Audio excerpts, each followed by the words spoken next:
Nakigalayo na sa mga otoridad ang pamilya ni itong 19 anyos nga batang babae o batanong babae nga namatay human mitambong sa concert ni atong Sabado sa gabi.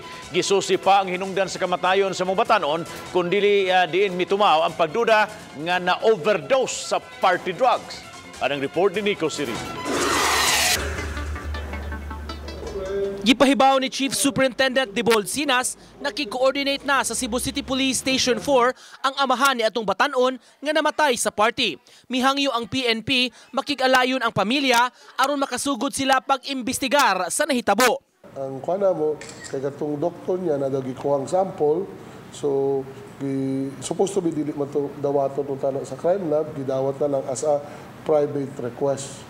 Now we are studying in case that will push through the investigations, siyempre kinahanglan ng cause of death.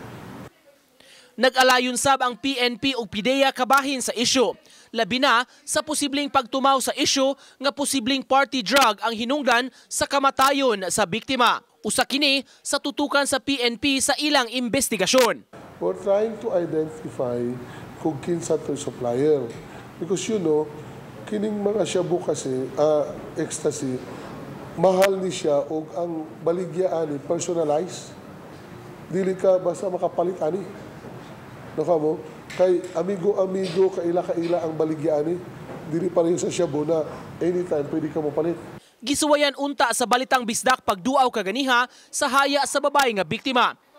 Apan walay sakop sa pamilya nga miatubang og makahatag og pamahayag. Mabantayan noon ang pag-abot-abot sa mga bisita ug mga korona sa buwak alang sa biktima. Uban ni Rod Prado, Nico Sireno, Balitang Bisdak.